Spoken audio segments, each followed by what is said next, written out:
दोस्तों, आप सभी का मेरे YouTube channel GK comma math hash में स्वागत है। आज हम कोयला के प्रकार के बारे में पढ़ेंगे। पीट कोयला, लिग्नाइट कोयला, बिटुमिन कोयला, एंथ्रासाइट कोयला में से कौन उत्तम क्वालिटी का कोयला है, कौन निम्न क्वालिटी का कोयला है, इसके बारे में भी हम जानेंगे।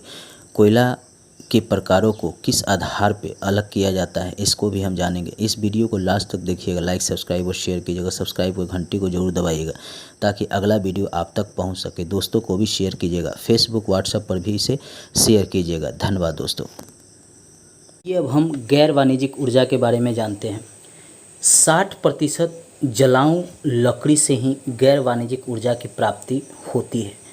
30% गोबर गैस से गैर वाणिज्यिक ऊर्जा की प्राप्ति होती है और 10% अवशिष्ट पदार्थ से गैर वाणिज्यिक ऊर्जा की प्राप्ति होती है। हमेशा ही प्रश्न पूछता है कि वाणिज्यिक क्षेत्र को किससे सबसे ज़्यादा ऊर्जा की प्राप्ति होती है और गैर वाणिज्यिक क्षेत्र में सबसे अधिक ऊर्जा किस क्षेत्र से प्राप्त होती है।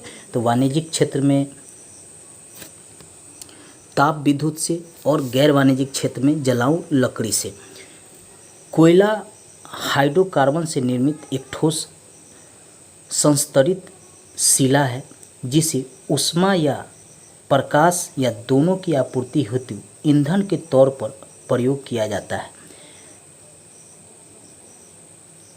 कोयला हाइड्रोकार्बन से निर्मित है, यह हमेशा याद रखिएगा, और इसका प्रयोग जो है ऊष्मा और प्रकाश दोनों के लिए किया जाता है। आइए हम कोयला के बारे में जानते हैं। कोयला को काला हीरा भी कहते हैं। हमेशा ही प्रश्न में पूछता है किसी भी एग्ज़ाम में कि कोयला को किस और नाम से जानते हैं, तो काला हीरा के नाम से भी जानते हैं।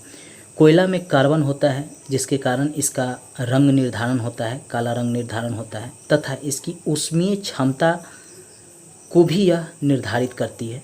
कोयला का उपयोग हम लौह इस्पात में, वाष्प इंजनों में, विद्युत उत्पादन में, घरेलू आवश्यकताओं आदि के लिए करते हैं। कोयला के प्रकार ऊष्मीय मान एवं अशुद्धि के आधार पर कोयला को 4 प्रकार में बांटा गया है।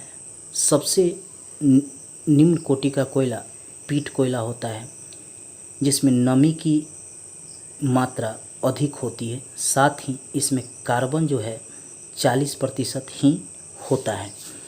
यह गुजरात इन क्षेत्रों में, राजस्थान और असम के इन क्षेत्रों में मिलता है।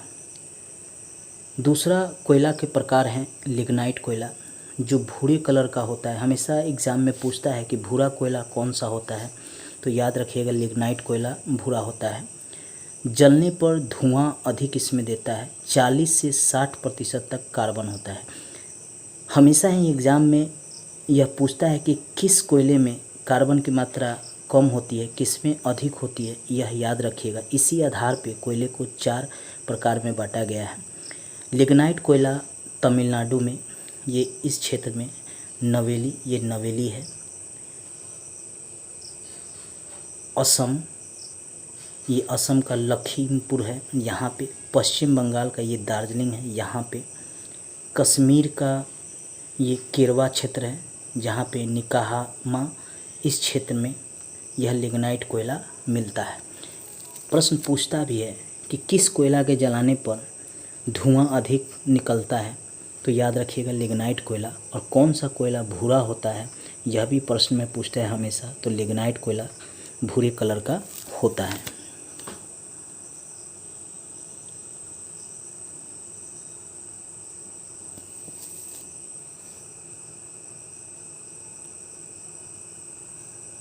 बिटुमिन कोयला, इसे काला कोयला भी कहते हैं। 60 से 80% इसमें कार्बन होता है। झारखंड, उड़ीसा, छत्तीसगढ़, मध्य प्रदेश में यह मिलता है। एंथ्रासाइट कोयला, कठोर कोयला इसे कहते हैं, उच्च कोटि का कोयला है। इसमें 60 से 90% तक कार्बन होता है। जलते समय धुआं रहित होता है। जम्मू कश्मीर के रियासी ज़िला में एंथ्रासाइट कोयला मिलता है। दोस्तों, हमेशा ही कोयले के इन 4 प्रकार से प्रश्न आते हैं। पूछता है कि कौन सा कोयला कठोर कोयला है, कौन काला कोयला है, कौन भूरा कोयला है, कौन निम्न कोटि का कोयला है, कौन उच्च कोटि का कोयला है, किसमें कार्बन की मात्रा सबसे अधिक है, किसमें कार्बन की मात्रा सबसे कम है, कौन कोयला किस राज्य में मिलता है, जैसे बिटुमिन कोयला किस राज्य में मिलता है, एंथ्रासाइट कोयला किस राज्य में मिलता है, लिग्नाइट कोयला किस राज्य में मिलता है, पीट कोयला किस राज्य में मिलता है। इससे प्रश्न हमेशा आते हैं, इसलिए अगर आप एक दो बार इस चार्ट को देखेंगे तो यह अपने आप आपको याद हो जाएगा, आपको रटना नहीं पड़ेगा। इसीलिए मैं एक मैप के थ्रू आपको पढ़ा रहा हूँ, ताकि आपको कोयला से जो भी प्रश्न आए वह एग्ज़ाम में आप हल कर सके। इससे प्रश्न बीपीएससी हो, चाहे यूपीएससी हो, चाहे एसएससी हो, यूपी पीसीएस हो, राजस्थान पीसीएस हो, एमपी पीसीएस हो, छत्तीसगढ़ पीसीएस हो, एसएससी हो, रेलवे हो, बैंक हो, सीटेट हो, नेट हो, जितने भी एग्ज़ाम हैं जिसमें कोयला से प्रश्न पूछे जाते हैं, कोयला के प्रकार से, सारे प्रश्नों को आप आसानी से हल कर सकते हैं। कोयला उत्खनन की आवश्यकता क्यों पड़ी और भारत में कब कोयला का उत्खनन शुरू हुआ, आइए उसे भी जानते हैं। भारत में कोयला उत्खनन का कार्य 1744 ईस्वी में रानीगंज, जो पश्चिम बंगाल में पड़ता है, वहाँ से शुरू हुआ। ईस्ट इंडियन रेलवे की स्थापना के बाद कोयला के उत्पादन में तेज़ी से वृद्धि हुई। असम, सिंगरैनी, वर्धा घाटी, मध्य भारत में भी कोयला उत्खनन का कार्य तेज किया गया। चूँकि भारत में अब कोयले से ही विभिन्न प्रकार के कार्य किए जाते थे, जैसे रेल को चलाया जाता था, पहले कोयला से ही रेल चलाया जाता था, कोयला से विद्युत निर्माण का कार्य शुरू हुआ। इसलिए अब इसमें अंग्रेज़ों के समय इसका उत्खनन शुरू हुआ, ब्रिटिश ईस्ट इंडिया कंपनी के समय, और इसमें तेज़ी भी देखने को मिला।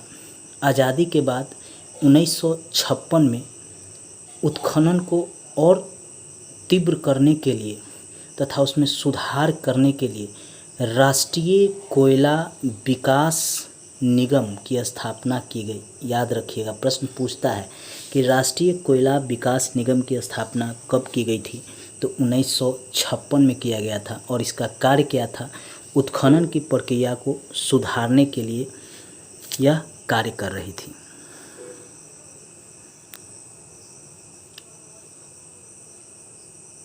1972 में कोयला खदानों के राष्ट्रीयकरण का कार्य तीव्र किया गया।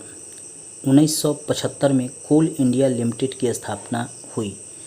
हमेशा ही प्रश्न पूछता है कि कोल इंडिया लिमिटेड की स्थापना कब हुई, तो 1975 में हुई। इसका कार्य क्या था, कोल इंडिया लिमिटेड 7 सहायक कंपनियों के साथ 88% कोयले का उत्पादन करता है भारत में।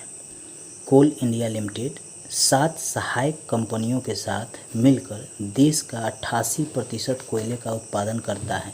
इसके अलावा IISCO, DVS, टिस्को भी कोयले का उत्पादन करता है।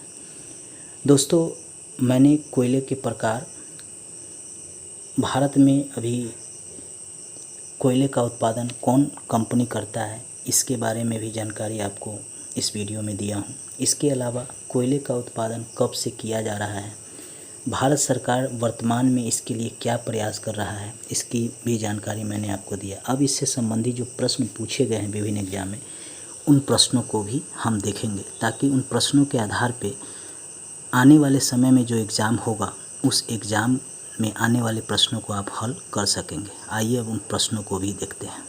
पहला प्रश्न है, भारत में कुल उत्पादित विद्युत में परमाणु शक्ति का भाग कितना है? 1.9% है, कहीं कहीं 2% भी देता है, वह भी सही है। अगला प्रश्न है, भारत में सबसे ज़्यादा ताप विद्युत उत्पादन करने वाला राज्य कौन सा है? महाराष्ट्र है सबसे ज़्यादा ताप विद्युत उत्पादन करने वाला राज्य। अगला प्रश्न है, कौन सा भारत में वाणिज्यिक ऊर्जा का प्रधान स्रोत है? कोयला है वाणिज्यिक ऊर्जा का प्रधान स्रोत। अगला प्रश्न है, भारत के वाणिज्यिक ऊर्जा की 10% पूर्ति कोयले से होती है, 69.4% इसकी पूर्ति होती है। यह प्रश्न पूछा गया है यूपी पीसीएस में, एसएससी में, बीपीएससी में, ये सारे प्रश्न पूछे गए हैं। अगला प्रश्न है, ताप विद्युत परियोजना के संदर्भ में कौन सा जोड़ा सही है? कवास गुजरात में स्थित है, यह सही है। अगला प्रश्न है, भारत में ऊर्जा का मुख्य स्रोत क्या है? तापीय भारत में ऊर्जा का मुख्य स्रोत है। अगला प्रश्न है, नवेली ताप विद्युत संयंत्र का भरण किससे करते हैं? तृतीय कोयला, जिसे लिग्नाइट कोयला कहते हैं, इसी से इसका भरण किया जाता है। दोस्तों, मेरे नेक्स्ट वीडियो को भी ज़रूर देखिएगा। सब्सक्राइब कर लीजिएगा। अगर थोड़ा भी मेरा वीडियो हेल्पफुल हो तो सब्सक्राइब कर घंटी को ज़रूर दबाइएगा। धन्यवाद दोस्तों। हाँ, दोस्तों को भी शेयर कीजिएगा और फेसबुक व्हाट्सएप पर भी इसे शेयर कीजिएगा।